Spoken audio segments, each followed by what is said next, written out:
Hello and welcome. Welcome to the Kitchen Design Experts.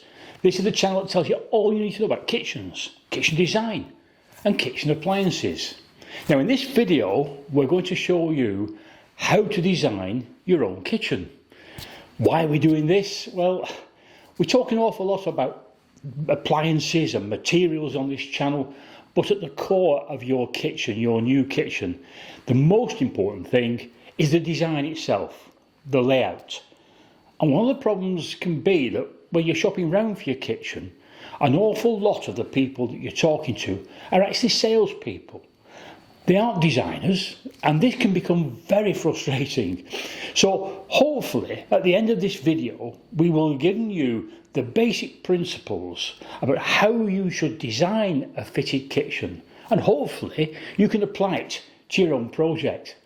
Now obviously every kitchen is different, and all the people that work in them are different. But there are some basic design principles that will apply to most jobs.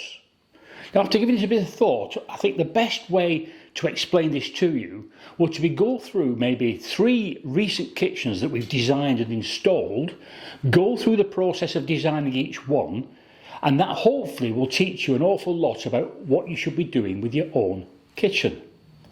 We're going to do 3 videos, we're going to do them back to back, and hopefully, as I say, at the end of them you'll have the confidence to actually approach a kitchen company and say to them, look, this is the way I want my kitchen. So then, in each of these 3 videos I'm going to go through initially the client's wish list, what they want in your kitchen, and I do advise that you do the same thing. Put together your own wish list and prioritise what's most important to you.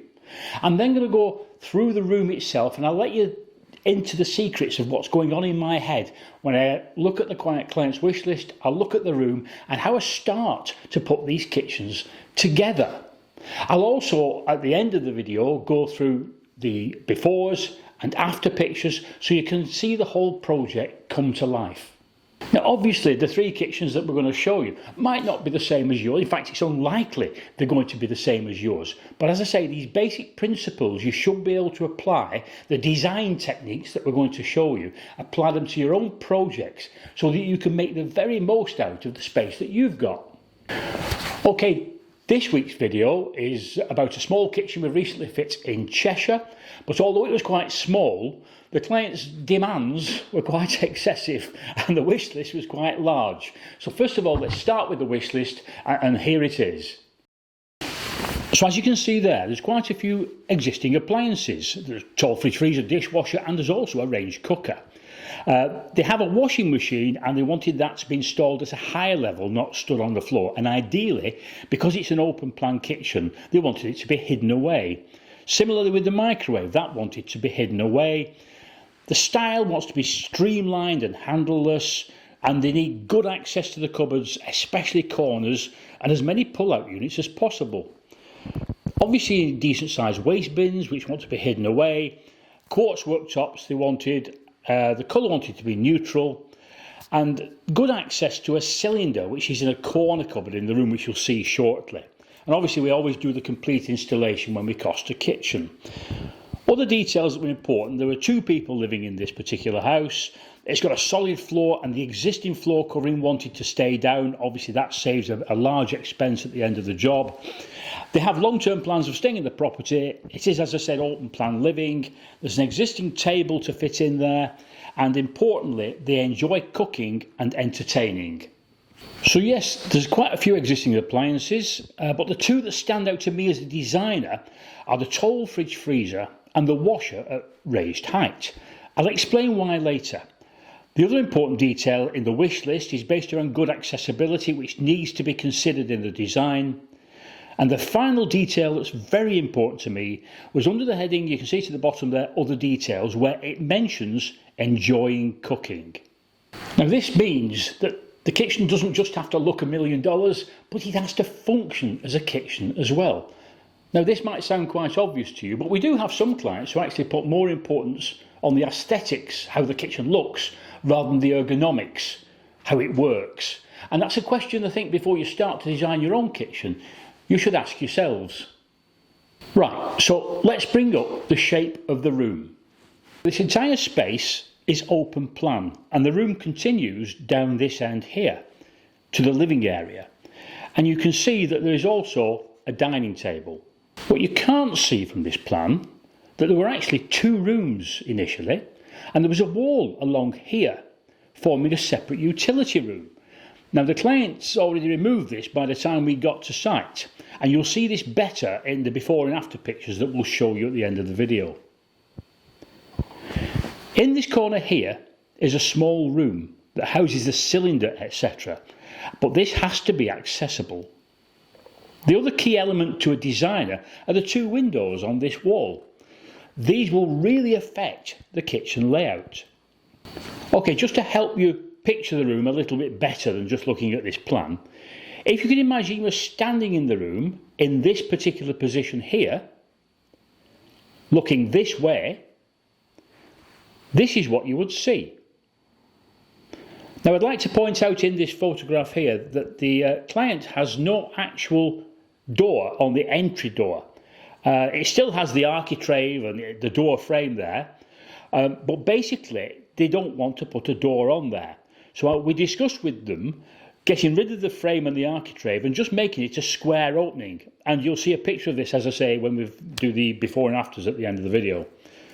Now if you were standing in this position, looking this way, this is what you would see. Now here you can see where the utility wall has been removed completely, and there's a small square room that houses the cylinder.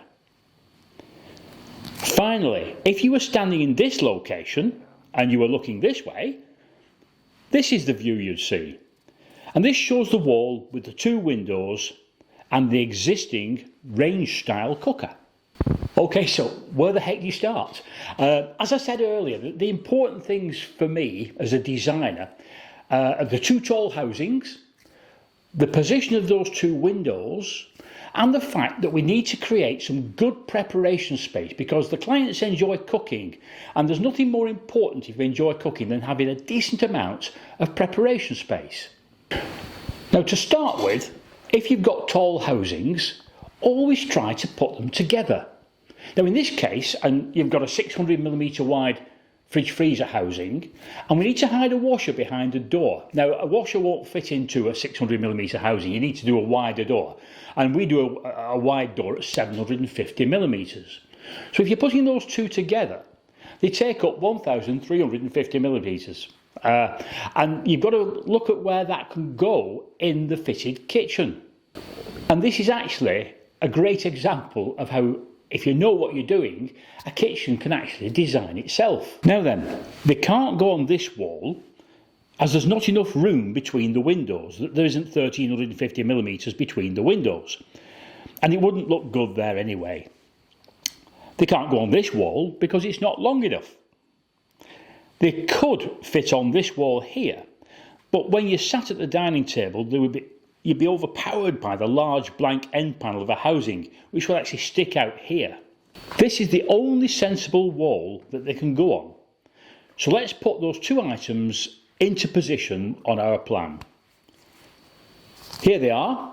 We've put the fridge freezer away from the wall so that the door can open right back, and we've hidden the raised washing machine in this unit here. Now the small gap to the left, to the side of the fridge freezer here, it would look wrong to have a little base unit and wall unit there, so it makes common sense to put another tall housing, a shelved pantry or larder.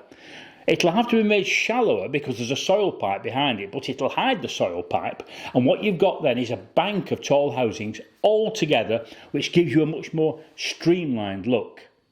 So let's put that onto the plan. There we are, all done. Now let's get on to that next important topic, which is preparation space. What you should always try to achieve with preparation space is it should go between the sink bowl and your hob top. Those two items still want to be within reach of each other, but they should be separated by a decent amount of worktop space, which acts as your preparation space. Now you can see, going back to this picture here, that at the moment the sink is right next to the range cooker, the hob top, and there's no prep space there at all. So what we're going to do is move the sink onto the peninsula unit to create some more prep space. This will mean that the range stays on the same wall where it is now. But whereabouts on that wall should we put it? Now this is where those two windows come into play. Obviously the range cooker is a focal point in the kitchen, and when you're in this open plan room, you're sitting in your lounge, you're looking to the top of the room and there's your cooker. It has got to go, even if you're not symmetrically minded, it has got to go dead bang in the middle between those windows, because when you put a cooker hood above it, you want the wall space each side of that cooker hood to be equal, otherwise it's going to look wrong. So the position of the range is dictated to by those two windows. So let's put the range into position on our plan. There we go. Now we're going to fill around it. We're going to put units to the right and we're going to put some units to the left. And the client wanted pull-out units, so that's what we're going to do. Deciding the width of the unit to the left, we have to consider the peninsula coming out into the room. And also the pull-out to the left-hand side of the range needs to have the cutlery insert in it, because that's closest to the preparation space. And it makes common sense. Let's just put those two units onto the plan. Now we'll finish off with putting the peninsula unit into place, and we'll cater for the sink, the bin, the dishwasher and hopefully a good access corner. Here we go. Finally, when there's a peninsula, especially with a sink in it, I prefer to make it as deep as possible back to front. It tends to look more proportional as well if you do this, and the sink will have more room behind it. Also, it adds extra worktop space, which is also useful. Now you can see here, the door to the cylinder room is set away from the back of the peninsula, so we can widen this top a little bit. Here we go. Done. Now let's look at the overall. The washer is going in here, with the microwave going above it, so they're both hidden. The existing fridge freezer is here. We've got a shelved pantry in front of the soil pipe here. We have pull-outs each side of the range. This is the corner cupboard, which is a good access Le Monde type corner cupboard. The sink has the bin below it, and we positioned the dishwasher on the end of the run.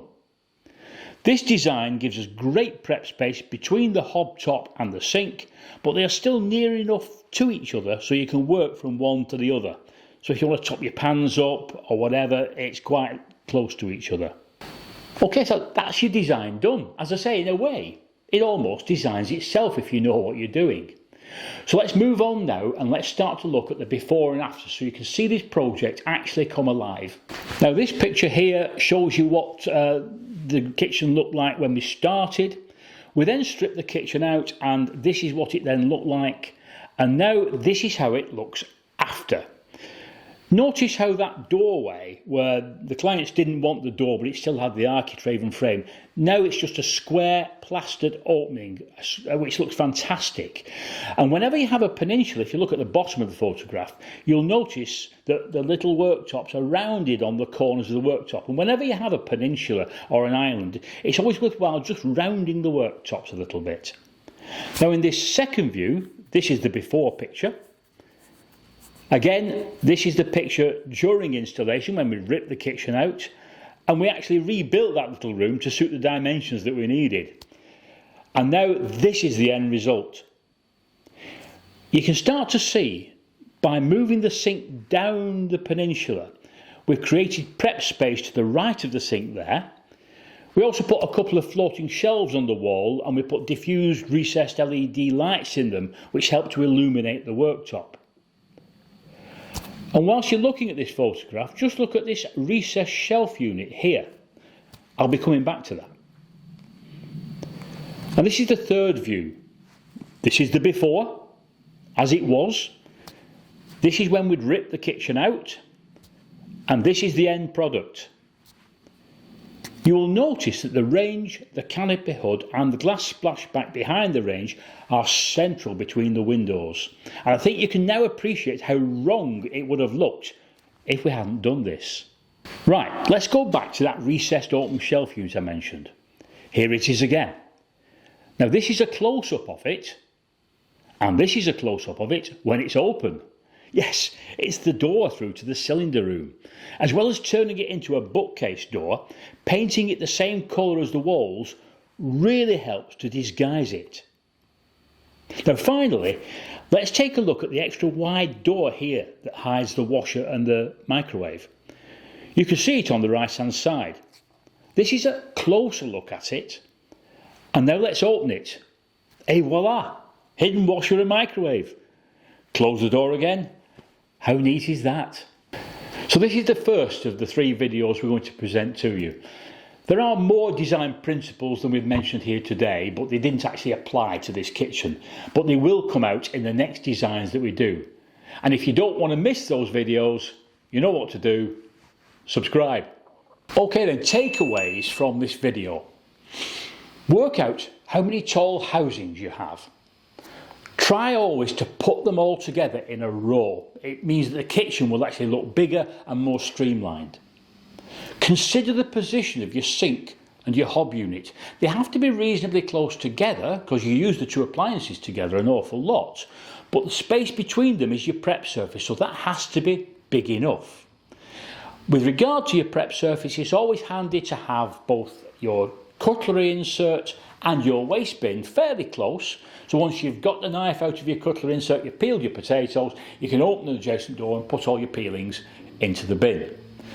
The dishwasher needs to be reasonably close as well to the actual cutlery insert because you're always emptying from your dishwasher into your cutlery insert, but it doesn't want to drop down ideally in front of the preparation surface because there's nothing worse than you're stood there preparing your evening meal and somebody wants to get a glass out of the dishwasher and you have to move away. So always try and put the dishwasher just to one side of the prep space. Now I hope we've inspired you. I hope you've picked up some valuable tips about your kitchen design. But obviously if you've got any questions at all, you know where we are. Just put your questions in the comments box below and we will get back to you. Thank you very much for watching and we'll see you in the next video. Bye bye.